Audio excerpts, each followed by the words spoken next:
అన్ని సర్వేలో ఒక ఎత్తు అయితే ఇండియా టుడే సర్వే ఒక ఎత్తు. ఎందుకంటే ఎప్పటి నుంచో చాలా వర్క్ చేస్తున్నారు కాబట్టి. రీసెంట్గా వాళ్ళు తెలుగుదేశం కూటమికి అనుకూలంగా ఇవ్వడంతో వైఎస్ఆర్సీపీ పార్టీ వాళ్ళని డైరెక్ట్గా అటాక్ చేస్తారు. సో దాని గురించి ఇండియా టుడే సర్వే ఆ రోజే లోక్సభ రిజల్ట్స్ అయితే చెప్పేసింది. అయితే వన్ డే లేట్గా నిన్న ఇక్కడ ఆంధ్రప్రదేశ్కి సంబంధించి అసెంబ్లీ రిజల్ట్స్ కూడా ఎగ్జిట్ పోల్ రిలీజ్ చేసింది నిన్న. సో ముందు ఇండియా టుడే ఏం చెప్పిందనేది చూద్దాం. India today, axis my India ఈ రెండు కలిసి చేశాయి. సో ఇండియా టుడే ఏం చెప్తుందంటే ఆంధ్రప్రదేశ్లో కూటమి అధికారంలోకి వస్తుందనేది ఇండియా టుడే క్లియర్గా చెప్పింది. కూటమికి విడగొట్టి చెప్పింది. అది కూటమికి 98 నుంచి టోటల్గా 120 వస్తాయని చెప్పింది. సో గవర్నమెంట్ ఫామ్ చేయడానికి ఇబ్బంది లేదని చెప్పింది. ఈ 98 నుంచి 120లో మళ్ళీ బ్రేక్ డౌన్ చేస్తే టీడీపీకి 78 నుంచి 96, అంటే కంఫర్టబుల్గా టీడీపీనే ఇండిపెండెంట్గా గవర్నమెంట్ ఫామ్ చేసే పరిస్థితి ఉంది. ఇక బీజేపీకి 4 నుంచి 6, అంటే 10 సీట్లలో అది పోటీ చేసింది. 4 నుంచి 6 వస్తాయి. జనసేనకు 16 నుంచి 18, అది పోటీ చేసిందే 21 కాబట్టి 21లో మ్యాక్సిమం సీట్లు జనసేన, అంటే జనసేనకు వేవ్ ఉందన్నట్టుగా ఇక్కడ చెప్తున్నారు ఆ మూడిట్లో కూడా. ఇక వైసీపీకి 55 నుంచి 77 మాత్రమే, 57 నుంచి 77కి పరిమితం అవుతుందని చెప్తున్నారు. ఇక ఎంపీ సీట్లకు వచ్చేసరికి కూటమికి 21 నుంచి 23 వస్తాయని, వైసీపీకి 2 నుంచి 4 వస్తాయని. సో ఇది ఇంకా ఘోరంగా ఉంది.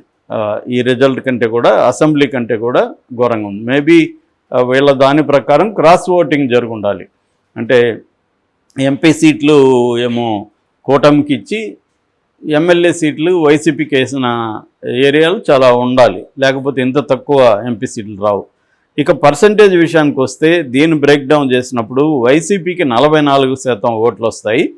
తెలుగుదేశానికి ఇండిపెండెంట్గా 42%, అంటే వైసీపీ కంటే 2% తక్కువ ఉంది తెలుగుదేశం. అయితే కూటమిలో మిగతా 2 పార్టీలు కలుపుకోవడం వల్ల అది పెరిగిందనమాట. కూటమిలో బీజేపీకి 2% ఉంటుంది, జనసేనకి 7% ఉంటుంది. సో ఈ 7, 2, 9 ప్లస్ 42, 51% కూటమికి ఉంది. సో 44% మాత్రమే వాళ్ళకు ఉంది. ఇక కాంగ్రెస్కి 2% ఉంది, అదర్స్ ఇతరులకు 3% ఉంది. అంటే ఇండిపెండెన్స్ కావచ్చు, చిన్న చిన్న పార్టీలు చేస్తాయి కదా, వాళ్ళందరికీ కలిపి. సో దీన్ని అనలైజ్ కూడా చేశారు వీళ్ళు. ఇదేంటంటే 5 అంశాలు ఈ ఎన్నికల్ని ప్రభావితం చేశాయి అనేది వీళ్ళ అభిప్రాయం. ముఖ్యంగా వైసీపీ ఓటమికి కారణాలు 5 ఫ్యాక్టర్స్ అనేది కూడా వాళ్ళు విశ్లేషించారు. అందులో ప్రధానమైనది అప్పులు ఎక్కువ చేసేస్తాడు జగను. ఈ పథకాల కోసం అతను అప్పులు బీభత్సం చేశాడు. మొత్తం కలిపి ఇప్పుడు అప్పుడు 13,50,000 కోట్లు ఉన్నాయి అనేది చెప్పారు. అట్లాగే బీసీలను పెద్దపీట వేయడం, ముస్లింలకి 4% రిజర్వేషన్లు కంటిన్యూ చేయడం, అంటే వాళ్ళ నాన్న అది కాంగ్రెస్లో ఉన్నప్పుడే చేశారు, దాన్ని కంటిన్యూ చేసి కాపుల్ని ఇతను నెగ్లెక్ట్ చేశాడు. అందువల్ల కాపులు వైసీపీకి యాంటీగా ఓట్లేశారు అనేది 2వ అంశం. 3వది పోల్లో అంటే ఎమ్మెల్యేలకి తన సోషల్ ఇంజనీరింగ్ పేరుతో క్యాండిడేట్లని మార్చడం అనేది కూడా జగన్కి యాంటీ అయింది. అది అప్పుడే చాలామంది అన్నారు, ఇది చాలా సాహసోపేతంగా తీసుకుంటున్నాడు ఈ చర్య, ఇష్టం వచ్చినట్టుగా ఎమ్మెల్యేలను దాదాపు 80 మందిని మార్చేశాడు, మరి ఇది మంచి జరుగుతుందా చెడు జరుగుతుందా అన్న కన్ఫ్యూజన్లు ఎక్కువ ఉన్నారు. ఖచ్చితంగా అది చెడ్డే జరిగిందనేది వీళ్ళ విశ్లేషణ. ఇక 4వ అంశము చంద్రబాబును అరెస్ట్ చేయడం అనేది చంద్రబాబు మీద సానుభూతి క్రియేట్ చేసింది. ఒక చంద్రబాబు మీద ఒక వేవ్ ఉందని చెప్తున్నారు వీళ్ళు, సానుభూతి వేవ్ ఉందని. సో అది 4వ అంశం. 5వ అంశము ఈ 3 పార్టీలు కలవడం వల్ల, టీడీపీ, జనసేన, బీజేపీ కలవడం వల్ల ముగ్గురి ఓటింగ్ పర్సంటేజ్ ఏదైతే ఉందో ఓట్ షేరు, అది ముగ్గురిది ఇన్వైట్ అవ్వడం వల్ల వీళ్ళకి 51% వచ్చింది. సో ఈ 5 అంశాల వల్ల జగన్ ఓడిపోతున్నాడు అనేది ప్రధానంగా వాళ్ళు చెప్తున్నారు. అయితే ఇప్పుడు ఇండియా టుడే సర్వేను వైసీపీ తప్పులు పడుతూ వాళ్ళు ఒక యాంటీ ఇండియా టుడే క్యాంపెయిన్ చేశారు. ఎందుకంటే ఇండియా టుడే కావచ్చు, ఎన్డీటీవీ కావచ్చు, చాలా దేశంలో ఉండే ప్రధానమైన సర్వే సంస్థలన్నీ కూడా మోడీనే అధికారంలోకి వస్తాడు, దాదాపు 350 దాటిపోతుంది ఎన్డీఏ కూటమికి అని చెప్తున్నాయి.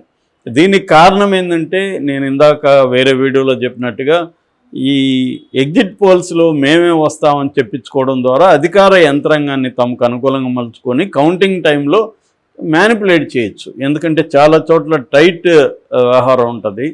టైట్ నువ్వా నేనన్న ఒక పోటీ ఉన్న చోట 1000-2000 ఓట్లు మ్యానిపులేట్ చేసినా కూడా అది it makes a lot of difference. So ఈ డిఫరెన్స్ క్రియేట్ చేయాలంటే యంత్రాంగానికి అంతా కూడా నమ్మించాలి. అట్లాగే తమ క్యాడర్ కావచ్చు, నాయకుల్లో కావచ్చు ఒక విశ్వాసాన్ని నింపాలి. ధైర్యంగా మనం ఫైట్ చేద్దాం, మనమే గెలుస్తున్నాం. చంద్రబాబు కూడా అదే నిన్న గైడ్ చేస్తున్నాడు, మనమే రాబోతున్నాం, మీరు గట్టిగా పోరాడండి కౌంటింగ్ అప్పుడు అని. అదే వాళ్ళు కూడా చెప్తున్నారు, సజ్జల కూడా మనమే రాబోతున్నాం, గట్టిగా పోరాడండి. సో ఈ 2 వెర్షన్లు ఎందుకంటే ఈ కౌంటింగ్ అప్పుడు మనకు అనుకూలంగా ఉండాలంటే మనమే గెలుస్తున్నాం అన్న ఒక నెరేటివ్ను బలంగా తీసుకెళ్ళాలి. ఇది బీజేపీ దేశవ్యాప్తంగా చేసింది. ఇండియా టుడే అయినా, ఎన్డీటీవీ అయినా అన్ని మ్యాక్సిమం నేషనల్ ఛానల్స్ అన్నీ కూడా, ఛానల్స్ కావచ్చు, న్యూస్ పేపర్స్, మీడియా ప్రధానంగా బీజేపీ చేతిలోనే ఉంది. ఇండియా టుడే కూడా బీజేపీ కంట్రోల్లోనే ఉంది. బీజేపీ కంట్రోల్లో ఉందా లేదా అనే దానికి సింపుల్ టెస్ట్ ఏంటంటే ఆ మీడియా మీద ఏమైనా దాడులు జరిగాయా లేదా. దాడులు జరిగి ఉంటే బీజేపీ కంట్రోల్లో లేదు. ఫర్ ఎగ్జాంపుల్ బీబీసీ మీద దాడులు జరిగాయి. బీబీసీ అనేది మోడీ కంట్రోల్లో లేదు కాబట్టి దాడులు జరిగాయి. తమకు అనుకూలంగా లేని మీడియా మీద దాడులు చేయించడం, తమకు అనుకూలంగా లేదా వాళ్ళని ప్రెజర్ చేసి డబ్బులతో లొంగకపోతే భయంతో వాళ్ళని ప్రెజర్ చేయడం, ఇది మోడీ అనుసరిస్తున్న టెక్నిక్. దీన్ని ఎప్పటి నుంచో క్యారెట్ అండ్ స్టిక్ పాలసీ అంటారు. అంటే నీ క్యారెట్ పెడితే అప్పట్లో గాడిదల మీద వెళ్ళేవాళ్ళు క్యారెట్ పెట్టేవాళ్ళు లేదా గుర్రానికి. సో క్యారెట్ పెడితే అది పనిచేస్తుంది, పని చేయకపోతే బెత్తం ఉంటుంది, స్టిక్తో కొట్టడం. సో ఈ 2 కార్యక్రమాలు మోడీ చేస్తున్నాడు. సో అందువల్ల ఈ మీడియా కూడా, ఇండియా టుడే కూడా ఇప్పుడు వాళ్ళదే కాబట్టి, మోడీదే కాబట్టి ఇక్కడ ఆటోమేటిక్గా కూటమి వస్తుందని చెప్పడంలో ఆశ్చర్యమే ఉంది అనేది చెప్తున్నారు. ఎందుకంటే వాళ్ళు ఫోన్లు చేసి ఇక్కడ ఏదో నియోజకవర్గంలో 50 మందికి ఫోన్లు చేసి అడుగుతున్నారు. ఆ ఫోన్ అది ఎట్లాంటి సర్వే అవుతుంది. అందుకని లోకల్గా చేసిన సంస్థల సర్వేని కరెక్ట్గా ఉంటుంది అనేది వైసీపీ వాళ్ళు దీన్ని డిస్ప్యూట్ చేస్తూ చెప్తున్నారు. గతంలో ఒరిస్సాలో కానీ తర్వాత చాలా చోట్ల వీళ్ళు ఫర్ ఎగ్జాంపుల్ ఇక్కడ మన ఛత్తీస్గఢ్లో కానీ ఇక్కడంతా కూడా ఇండియా టుడే ఫెయిల్ అయిందనేది కూడా వీళ్ళు బయట పెట్టారు. సో అయితే రీసెంట్గా తీసుకుంటే అంటే నిన్న అరుణాచల్ ప్రదేశ్లో వీళ్ళ సర్వే కరెక్ట్గానే అయింది. అంటే 44 నుంచి 51 వస్తుందని చెప్పింది అరుణాచల్ ప్రదేశ్లో బీజేపీకి, అక్కడ 46 వచ్చింది బీజేపీకి. అట్లాగే సిక్కింలో నిన్ననే సిక్కిం రీజన్స్ కూడా వచ్చేసే అసెంబ్లీ. సిక్కింలో కూడా సిక్కిం పార్టీ అక్కడ సిక్కిం రీజనల్ పార్టీకి 24 నుంచి 30 వస్తాయన్నారు, 31 వచ్చింది. అంటే ఎప్పుడైనా కూడా ఏవైనా కూడా ప్రెడిక్ట్ చేస్తాయి, అదేమి 100% అని చెప్పలేం. ప్రెడిక్షన్ అనేది either it may go wrong or it may go right. కాబట్టి ప్రెడిక్షన్స్ అంతా కూడా 100% కరెక్ట్ అని చెప్పలేము, 100% రాంగ్ అని చెప్పలేము.